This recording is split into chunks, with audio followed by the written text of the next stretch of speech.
B1AG, I want the bag. Work my way from a garden to a track. Flip it from a track to a plot full of acres. Do it for the farmers and the producers and the makers. What we even here for? Occasionally I ask it. I know it's more than struggling, anticipating the casket. Reap what we sow, I'm trying to fill up my basket. Life's a plantation, I self-law and master. Over the plot I've been granted on this planet. Now it's slanted, cause the chosen been supplanted. But if you overstand it, it was spoken. Fractured, but we ain't broken. Even though some would rather play the role of token, we growing. Black through the essence of our presence. We carry the blood of gods, we carry the mind of peasants. Rich black gardens, future look more like Eden. Multiply seeds like the seed banks in Sweden. Rep my planners on plan according to season. B1 code, switching it up is treason. Black power, family what we eat. Either we get fed or we feed. B1AG. Copyright disclaimer under Section 107 of the Copyright Act of 1976. Allowances made for fair use for purposes such as criticism, comment, news reporting, teaching, scholarship, and research. Fair use is a use permitted by copyright statute that might otherwise be infringing. Nonprofit, educational, or personal use tips the balance in favor of fair use. Welcome back to B1AG. I hope you're having a wonderful day. Here at B1AG, we focus on Black agriculture as it pertains to agricultural production, education, marketing, health, food, nutrition, and economics for the Black family and the Black community. Welcome. Things are getting strange, y'all. We recently had two FDA officials that are stepping down from their posts from the FDA.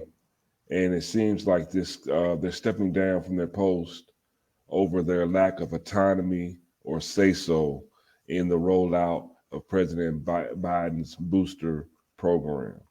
So that's what we're going to talk about today, because the FDA, they do play a very important role in our lives, and they're supposed to be a trusted wing in the government. Now I'm going to read to you the FDA's mission. The Food and Drug Administration is responsible for protecting the public health by ensuring the safety, efficacy, and security of human and veterinary drugs, biological products, and medical devices, and by ensuring the safety of our nation's food supply, cosmetics, and products that emit radiation. That is, in short, the FDA's mission or their jobs. So, Farmer Brown, we're going to talk about today is with the FDA, who's really in charge. So what do you have to say about this, bro? First, bro, I just like to publicly say happy birthday, man. Thank you, bro. Thank you. It's a strange day to have a birthday, but you know, we still here, man, still kicking it. And so I also like to say peace to the B1 family. And so today here at B1AG, we typically like to stick to the specifics. We like to stick to statistics. We don't like to deal in conjecture, but considering the nature of this conversation, right now, conjecture and question, in the words of Neely Fuller, is all we really have to question.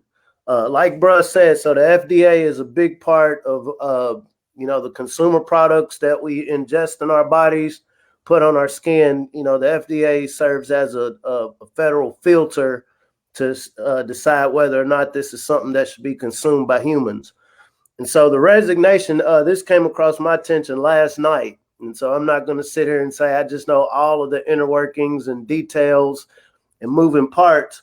But I think to really contextualize this conversation and understand where we're at right now, I do think it is worth a few questions.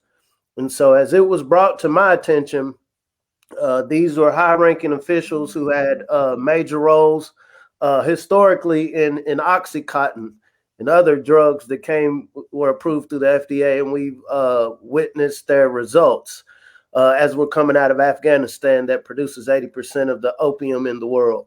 But that's another topic. Here at B1AG, we do talk about agriculture. That is our focus, food production. But when we think about the FDA, that is a sibling of the USDA, United States Department of Agriculture, which pretty much on a large scale, simple, stupid serves the same purpose. This is the conduit between the people, the producers, the consumers, and the federal government. And so in recent months now, actually almost a year now, there has been a lot of contention about how we view the juice, how we view the prioritization of the juice versus, healthy foods, other possible medical remedies for what we're going through right now. And so there is a question, people are getting a lot of mixed messages. 1 week, hey, wear the mask. They're going to stop this. Next week, we get emails released from the guy telling us this, that, they're really not going to stop anything. Then we get, okay, you'll be able to go back to normal in a couple of months. Once you sip on the juice, everything will be fine. And then a few months later, once you got this juice, you can kind of disperse the juice. It's a term called sloughing or shedding that I would encourage the B1 family to look up. What does this mean to two high-ranking officials in the midst of a pandemic? And I'm pretty sure they're getting a bag. And so part of me does like to think that there's some people, some humans or mankind that does value just the safety of people over their money. And so once again, I wasn't in any of these people's offices to know what was driving this decision. However, to quit at this time, the big grievance was, hey, we really don't have a voice. And just quoting from an MSNBC article pertaining to this, in this case, the FDA lacks the necessary leadership in the office of the commissioner, and the public will pay a price for it. Those words kind of struck me, and it made me think about now, okay, the public's going to pay a price for these people leaving. What are the implications of this?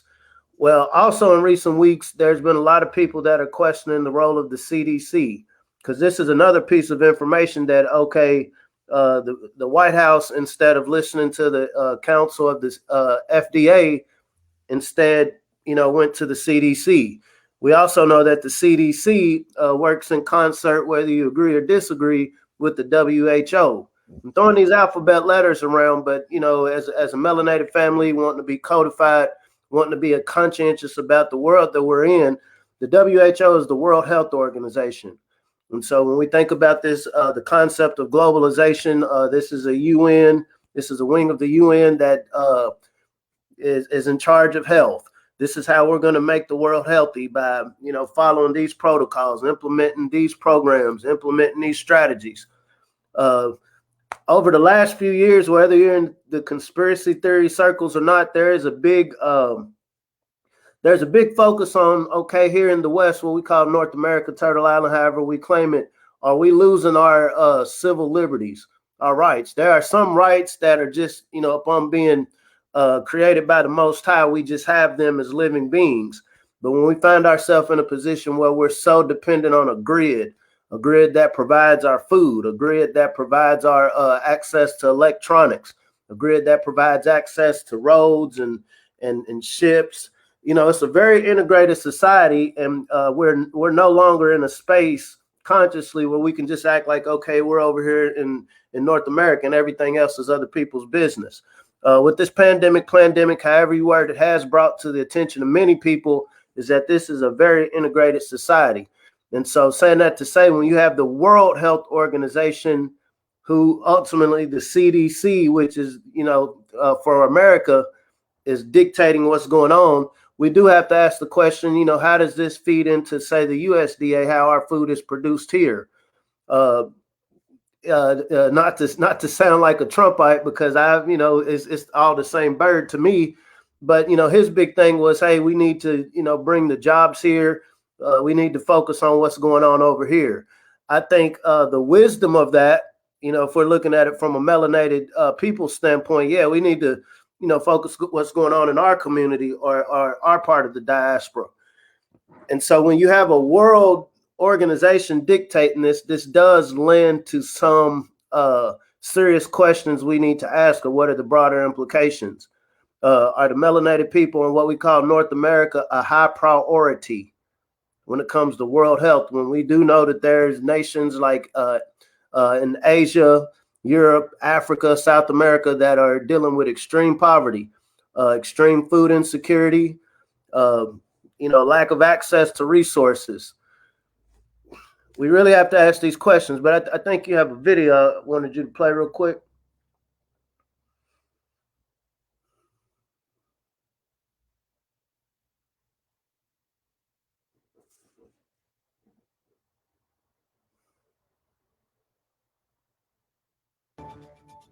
Two senior leaders in the FDA's Vaccine Review Office are stepping down.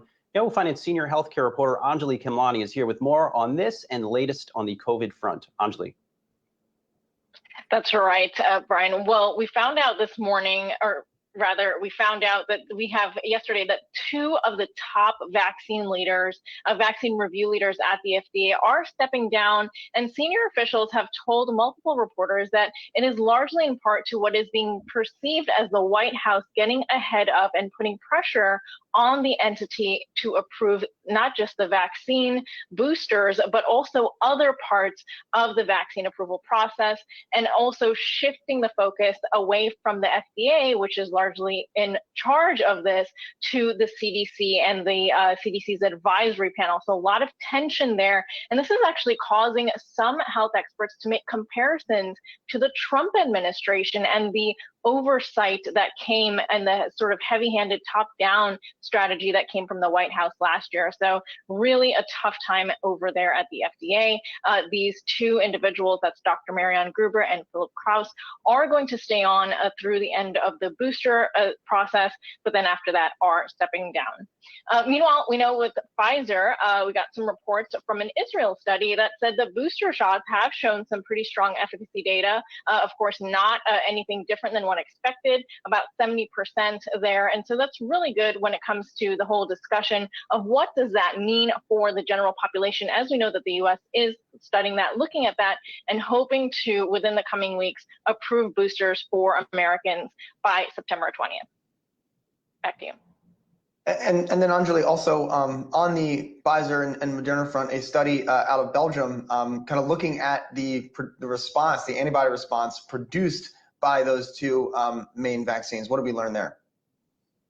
That's right. So interestingly, Moderna showed 2 times the antibody levels. Now, it's an interesting metric, of course, because you want antibodies to build up at pretty strong levels. But some experts are looking at this in context of the booster shot and what that means, because we've seen conversations about what waning immunity means.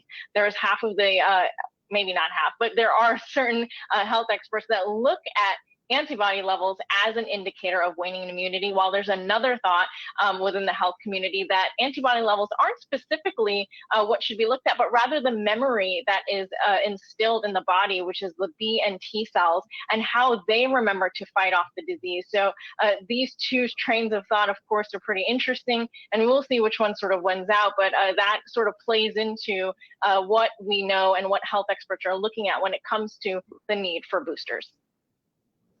Anjali Khemlani, thanks so much. Why aren't you the So here at B1AG, we give no medical advice. We are not doctors. We're into producing food. We're into figuring out what are some solutions for the B1 family. I think it's interesting that she brought up Israel. So Israel at this point is one of the most inoculated nations. I think upwards of more than 90% of their population has gotten a gene therapy, but they also have the highest case of the variant, the Greek letter variant.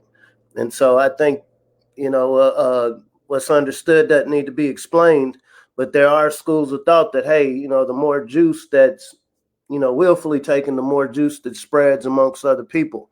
And so that's a whole nother discussion. But saying that to say, she gave a date, September 20th.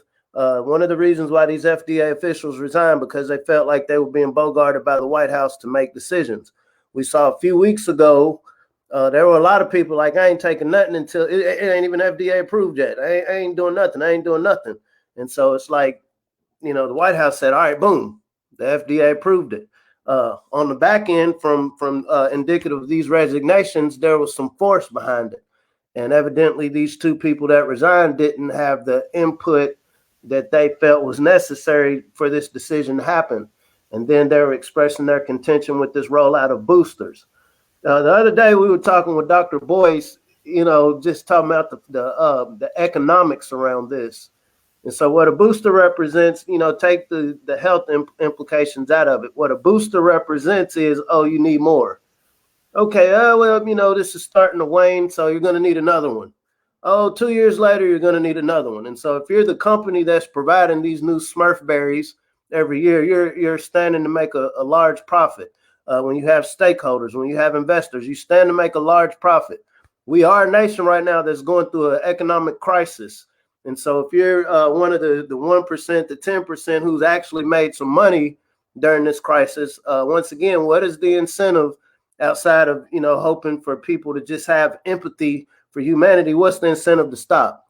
So saying that to say, as a parent, I'm very concerned.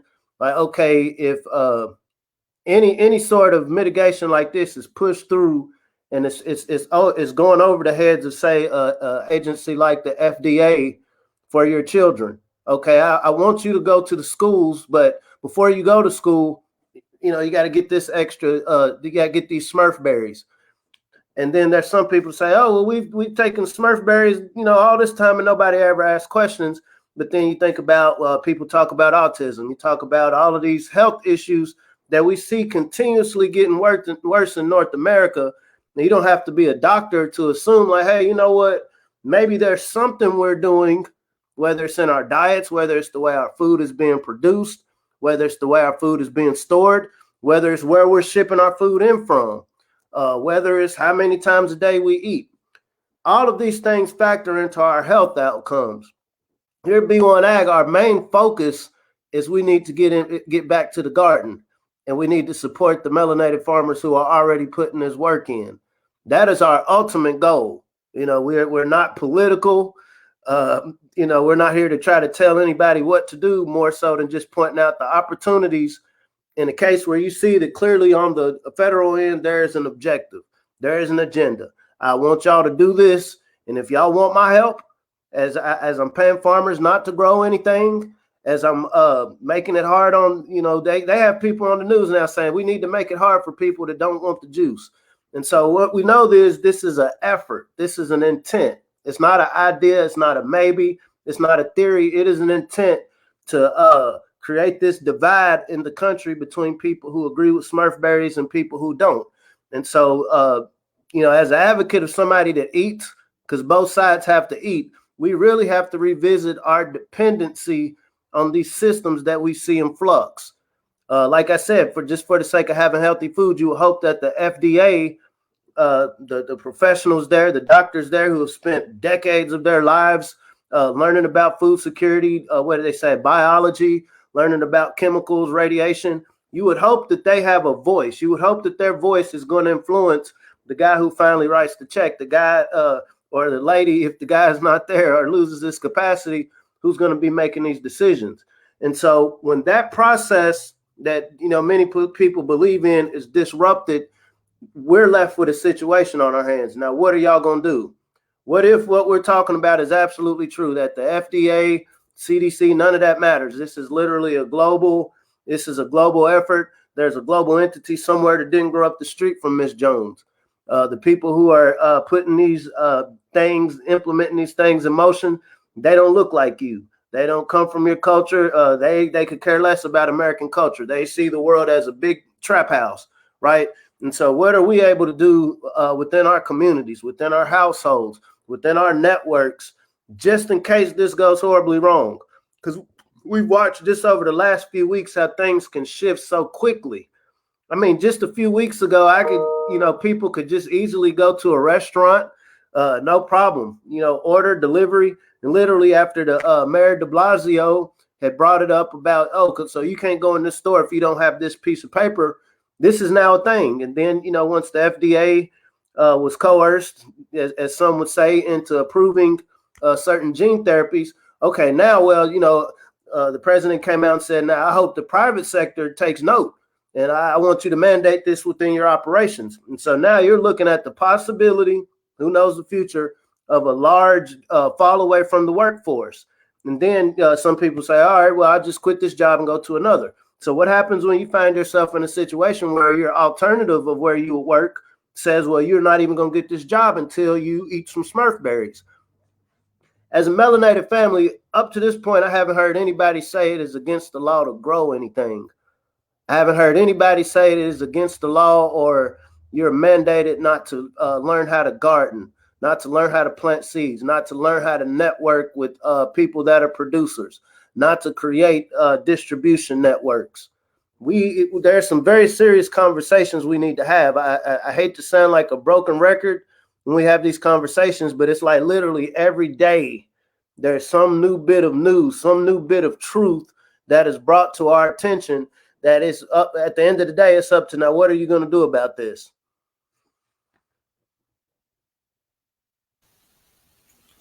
There's definitely some strange times we're in. And this government that we, so are supposed to trust and have been trusting, and we'd hope that they would have, an unbiased, view and really have the public safeties, the public's safety in their foresight, that in the forefront. Hopefully that still remains true. Because again, I'm gonna read to you the FDA's mission, the Food and Drug Administration's mission, again, in short, is responsible for protecting the public health by ensuring the safety, efficacy, and security of human and veterinary drugs, biological products, and medical devices, and by ensuring the safety of our nation's food supply, cosmetics, and products that emit radiation. It's very concerning when, that's their job, but it seems that their duties are being taken out of their hands and into other and given to other organizations that may not necessarily have North America's safety at the forefront. So once again, when we talk about the WHO, the World Health Organization, so that is a part of the UN. I encourage the family to look up the UN 2030 agenda, the UN 2030 agenda. If we want to kind of get a simple, stupid concept of where all of this is going. If it is true that the FDA has no power and all power of the United States government has been relegated to international brokers, then the goal within the 2030 agenda, and I'm going to just go through this quick. Goal 1 is no poverty goal, no poverty. That could be achieved by making it rain on everybody, or that could be achieved by getting rid of a lot of people.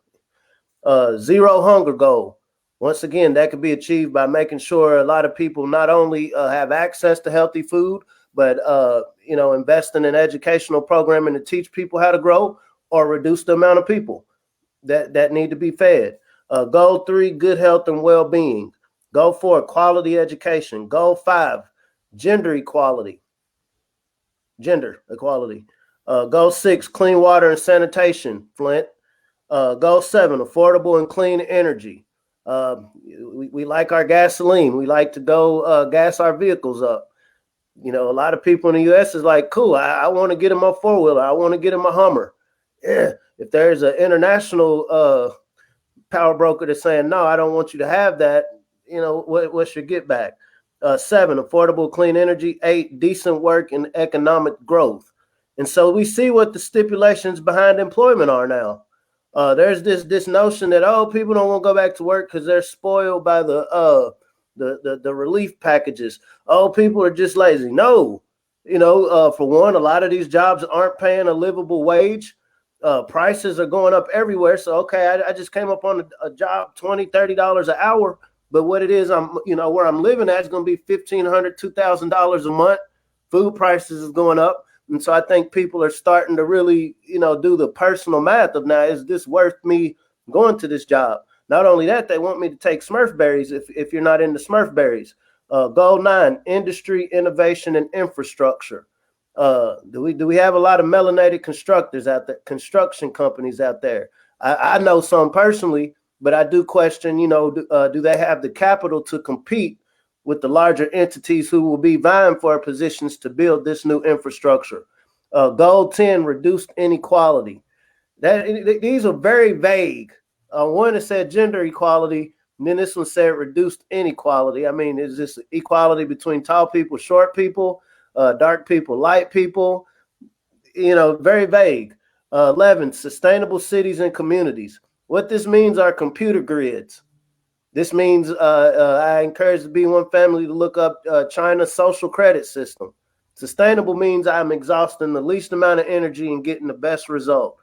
Goal 12, responsible consumption and production.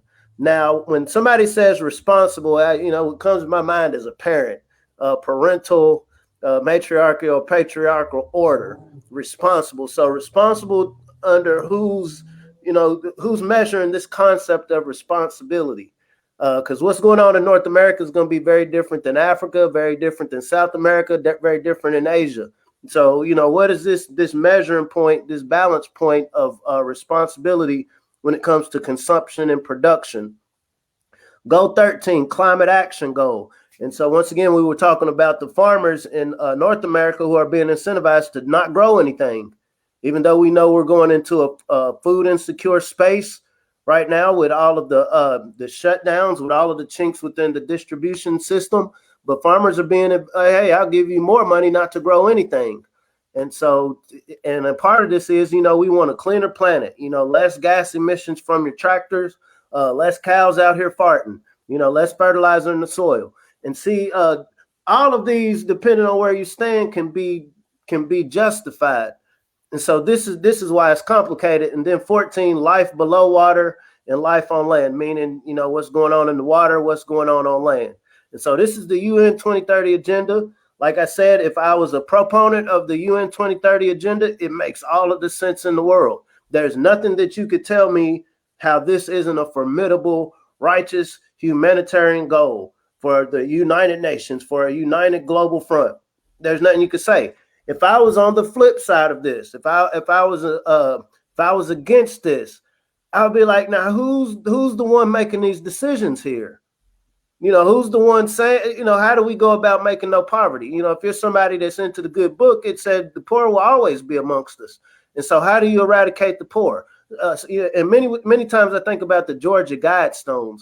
One of the Georgia Guidestones was saying we need the Earth population down to 500 million. And see, I don't like to get into to conspiracy theory, but realize there are rich people on this planet that I've enjoyed everything my physical body can enjoy, but just ruling the world. I mean, I keep saying Smurfs because I've been on the Smurf binge with my kids the last few weeks. There's a lot we can learn from some of these old cartoons. There's always a faction that I just want control. I've been so spoiled and I have everything else. All I can do now is self-destruct. And a part of this self-destruction is bringing as many of y'all fools down with me. And, I'm so arrogant, I'll tell you what I'm doing. When we think about one of the largest farmland owners in North America, he came out years ago saying, and his father was a eugenicist. I believe in the world will be a better place if there's less people. Let me start with these juice campaigns where we know that the birth rate of these people is out the roof in the motherland and Al-Kibalon in Africa. Oh, this worked here. Let's bring it to the West. And so saying that to say, a lot of us in our minds, it's hard to think that, there's nefarious factions in this world because the majority of people I know, I haven't met everybody. I have a formidable network of acquaintances, friends or whatever. And most people I know and I'm around would never think to hidden in plain sight. Absolutely. Most people would never think to just, destroy people for nothing.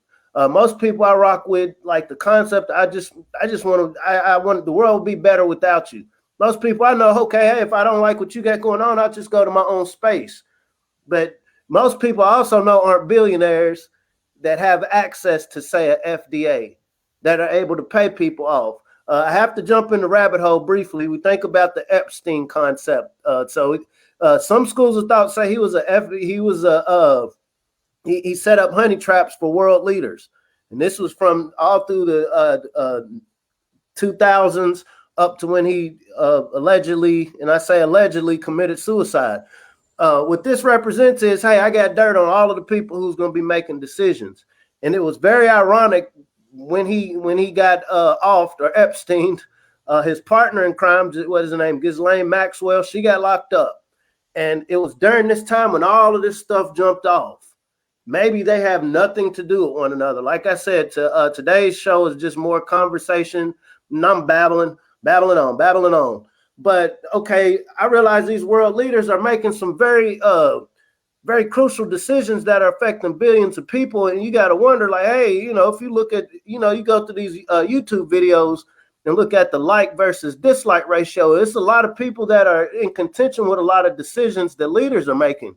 But then, if you can keep from being distracted by all of the challenges and the ratchetness and all of these distractions going on, you can almost connect dots like, hey, some of these leaders are probably compromised. Some of them have probably done things behind closed doors, to attain a certain position to where somebody, some creepy person who's cutting the check, who's providing the funding for their institution, organization, company can say, now, hey, if you don't promote these Smurfberries, yeah, I ain't telling you what to do, but I do have this picture of you. So saying that to say, I'm just putting that out there for the family to really think about what it is we can do if this worst case scenario I'm speaking of does exist. Because I mean, this last year has been a conspiracy theorist Christmas, because it's like everything that we've thought is impossible, this is ridiculous, this would never happen, it's all happening in front of our eyes. Where when you think about what's going on with the conscious community right now, a lot of respected people within the conscious community are taking hits. Many of these are people like, I'm schooled by this person, I study this person, and wow, so now is the time. It's like, okay, we can't be focusing on characters, we can't be focusing on people, because we realize people are flawed. How do we focus on a code? Well, my code said fast X amount of days and pray looking this way. Well, my code says, don't believe. Whatever code you have to eat. If you're melanated in this land, you eating is not the priority. The UN didn't say racial, ethnic equality or national equality. It did not say that. It just said reduced inequality. Didn't say I'm getting rid of inequality, just reduced inequality. It said gender equality. It didn't say anything about ethnicity. So if we're just going to be codified about it, okay, man, I don't like the color you represent.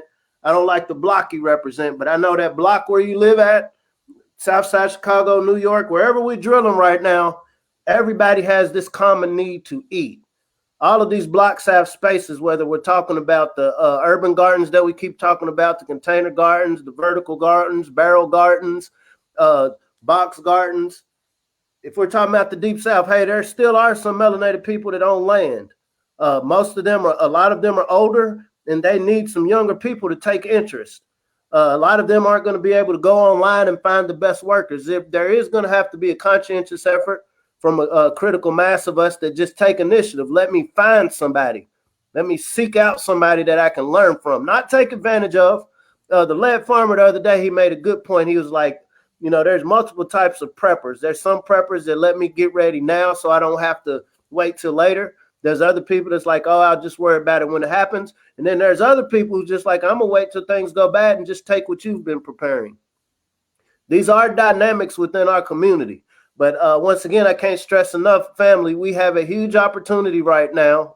While the world is in chaos, while we see things happening like at the FDA, the contention going on at the White House right now, the master's house is in disarray.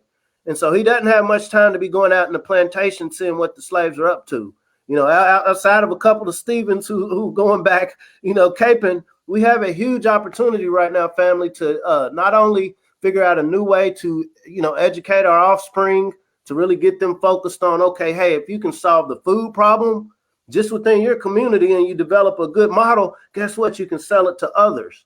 If you come up with a good product that you sell, you might not want to get into the marketing, but you just get good at growing this. This becomes something of value. And when we talk about these cooperative models, you meet the people that you need to get the most out of what you have to work with. We are the best fit group on this planet right now to address these issues because we have been so disenfranchised economically that we've had to become innovative working with limited resources. Did not the UN 2030 agenda say we need, we're trying to build sustainable communities? Melanated family, we've been living in sustainable communities since we've been here, right? And so how do we take these perceived acts of economic terrorism against us and use this to our advantage? What did Juvenile say before the recent remix? Making something out of nothing, you handle your biz. We have that opportunity to do this right now. Once again, this resignation at the FDA of two of the highest ranking officials who are governing Smurfberry distribution in this country to address Smurfalitis, they stepped down. Hey, we ain't got no power. What we said should have happened didn't happen. Our boss said, no, we're going to rush this ahead anyway. This is going to affect all of our households, family, whether we want to think about it right now or not. It is. But I say that to say we're in a great opportunity to reassert ourselves in what this sustainability looks like. Are we going to go into the next 20, 30, 40 years depending on an unstable system to feed us? Or are we going to create the food systems of the future? You know what I find interesting, Farmer Brown, is that the United States population is a little over 333 million people. And if you just take Jeff Bezos and Bill Gates' net worth, you're talking about that's almost $230 billion. Like they just taking the two of the richest people in this country. They almost have enough money to give every American $1 billion. But we're in such a crisis. But they really care about us. They're really concerned for our safety. When they literally have all the wealth and all, like between two people, they literally have all the wealth and all the resources to make it grow harder, to put vertical gardens in each city, to like how the plenty vertical hydroponic system where they can put 750 acres worth of growth space into 2 acres. That's what we need. Like there's a drought out west. We seen our brother Moses West, who with his atmospheric water generator, they have enough money to place these water generators throughout the West Coast to make sure that those people have water. But they care about our well-being. Who won the NBA Finals this year? That was the Milwaukee Bucks. Who did they play? The Phoenix Suns. The Phoenix Suns had the ability, or the Bucks had the ability to say, no, we'll just fall back and let you score. We'll just fall back and let you get the championship. We have the means to do it. We have the 5 players on the court, and we could just sit back and let you score on us. But is that how you win a game? Is that how you win a championship, hoping that your opponent is going to just let you win it? Nope. The Bucks won because they exerted some form of power, energy, effort. I'm going to outdo you. I'm going to outthink you. I'm going to outmaneuver you, right? Mm-hmm. So as a melanated family, if I'm Bezos, if I'm Gates, if I'm any of them, why would I stop if y'all just going to keep at, hey, sons, will y'all please let me get some shots in? Will y'all please stop trying to block my shots? Will y'all please just, let me get some, easy layups? If we don't expect that in sports, why would we expect that when we're talking about real life? Why would we, but that's why I say this is our best opportunity, because there's nothing tripping us up right now. There's nothing tripping us up right now. There's so much energy. I think I hate to keep prattling on. I said we was going to try to keep it to 30 minutes today. When I think about Tariq Nasheed, what he achieved in a month, generated $1 million. He was very specific, and I want to get this from the melanated family, to start a museum. We need a museum, document our history. It wasn't about the museum. It wasn't even about the money. It was a display of, hey, when we get on code, there are things that we can achieve. There's things that we need to achieve financially. Absolutely, 100%. This is a capitalist society. But there are also things we just need to achieve on a human level. Hey, bro, it took you time and effort to make these structures with these crates for you to do this challenge. Now, can you spend an hour or 2 of your day to help me structure this garden out here in the hood? Since we know that 70% of the people in this hood don't want to go get no Smurfberries. And you have to care. The same way the Bucks cared to win this championship, We have to care to win to get to the next generation, not just the next day. Because this 2030 agenda, this wasn't a thing, okay, we'll work on 2022, then 2023. No, these people think decades ahead. What does Nellie Fuller say? Everything you do should have a constructive outcome. Everything we think should, what is the best, most absolute greatest thing we can do right now with my time, effort, and energy? When I'm around people, when I talk to people, are we going to be talking about something that's not going to lead to anything productive? Are going to be brainstorming? Hey, bro, I ain't never really grown a garden in my life. Hey, me neither. Well, how do we? Let me get online. So, there's X amount of content creators on YouTube and Google right now. Now, am I going to look at watching us look like fools, tumbling over, twerking? Or am I going to look at some of the brothers who's putting in work, who's showing us how to grow food, who's showing us how to prep, who's showing us what it looks like to put a garden together? That comes with choice. All the players on the Bucks chose to get good at their position, and they understood their roles. You're not going to have your center shooting three-pointers. And your center in a successful team ain't going to be trying to trip up the point guard or your forward, right? Everybody understands their role, and they listen to the coach. What is the coach? The coach is the code. What is the code? The code is we need to eat, and those who are in charge of our food system right now don't prioritize you Negroes eating. Simple as that. And if 70% of y'all ain't with the Smurf berries,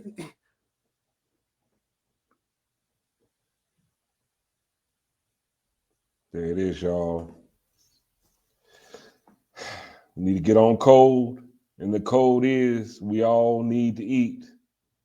Like I said, they have the resources to feed us, to help us, not even feed us, to help us feed ourselves, to help build sustainable communities. It doesn't really take a lot of money.